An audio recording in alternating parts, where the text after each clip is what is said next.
রাজ্যের যে সমস্ত ইমাম এবং মুয়াজ্জিনরা সরকারের পক্ষ থেকে ইমাম ভাতা ৩,০০০ টাকা এবং মুয়াজ্জিন ভাতা ১৫০০ টাকা করে পেয়ে আসছেন, তাদের জন্য অত্যন্ত গুরুত্বপূর্ণ একটা নির্দেশিকা নতুন সরকারের পক্ষ থেকে কিন্তু দেওয়া হয়েছে। এই নির্দেশিকা না মেনে চললে কিন্তু যে ইমাম এবং মুয়াজ্জিন ভাতা যারা পেয়ে আসছিল তারা কিন্তু সেই ইমাম ভাতা এবং মুয়াজ্জিন ভাতার টাকা কিন্তু আর পাবে না। নতুন নির্দেশিকায় নতুন সরকার কি জানিয়ে দিয়েছে, ইমাম এবং মুয়াজ্জিনদেরকে কিন্তু নতুন করে আবার পোর্টালে তাদের সমস্ত ডকুমেন্টস এবং নতুন করে আবার আবেদন করতে হবে ইমাম এবং মুয়াজ্জিন ভাতা পাওয়ার জন্য। যদি ইমাম এবং মুয়াজ্জিনরা নতুন পোর্টালে আবেদন না করেন বা নতুন পোর্টালে তাদের ডকুমেন্টসগুলো আপলোড না করেন, সেক্ষেত্রে কিন্তু আগে টাকা পেলেও এবার কিন্তু আর ইমাম এবং মুয়াজ্জিন ভাতার যে ৩,০০০ এবং ১৫০০ টাকা করে পেয়ে আসছে তারা কিন্তু আর পাবেন না। নতুন কোন পোর্টালে আপনাকে আবেদন করতে হবে বা নতুন কোন পোর্টালে গিয়ে আপনাকে আপনার সমস্ত নথিপত্রগুলো কি নথিপত্রগুলো আপনাকে আপলোড করতে হবে আপনার ইমাম ভাতা এবং মুয়াজ্জিন ভাতা টাকা চালু রাখতে, সেই সমস্ত বিষয়গুলো কিন্তু আমরা আজকের এই ভিডিওতে বিস্তারিতভাবে জেনে নেওয়ার চেষ্টা করব। Welcome to my YouTube channel.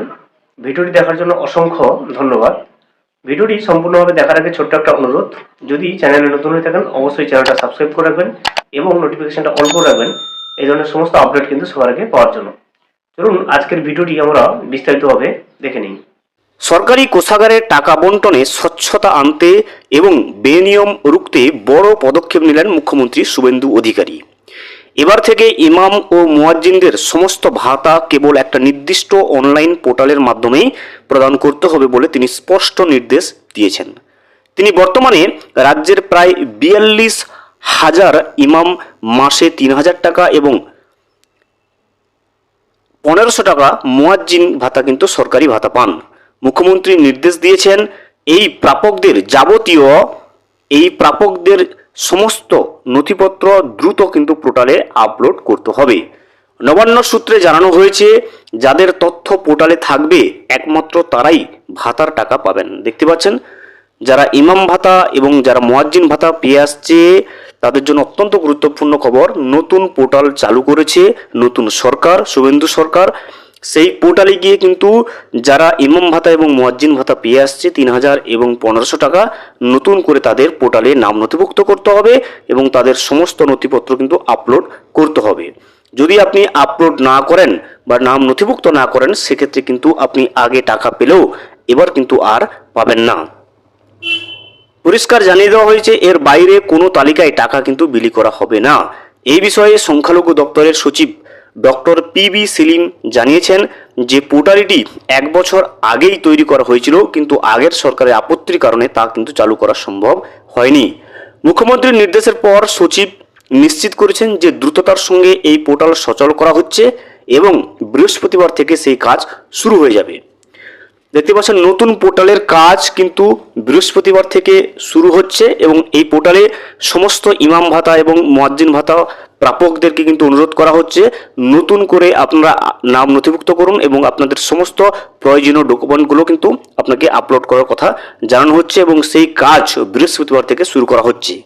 প্রশাসনিক মহলের মতে ভাতার টাকা সরাসরি প্রাপকদের কাছে পৌঁছে দিতে এবং দুর্নীতি রুখতেই এই প্রযুক্তিগত ব্যবস্থা বাধ্যতামূলক করা হচ্ছে। নতুন সরকারের জনগণের জন্য সরকার নীতির অংশ হিসেবেই এই স্বচ্ছ প্রশাসনিক পদক্ষেপ নেওয়া হলো।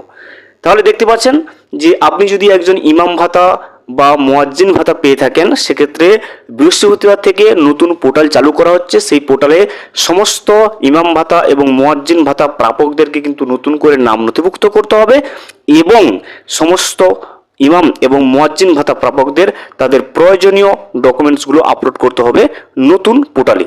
সেই নতুন পোর্টালটা কি এবং পরবর্তী আমরা জানতে পারবো সেই নতুন পোর্টালটা কি যেখানে আপনাকে আপলোড করতে হবে। তবে আপনাকে বলবো যে এই পোর্টালের কাজ কিন্তু বৃহস্পতিবার থেকে শুরু করা হচ্ছে।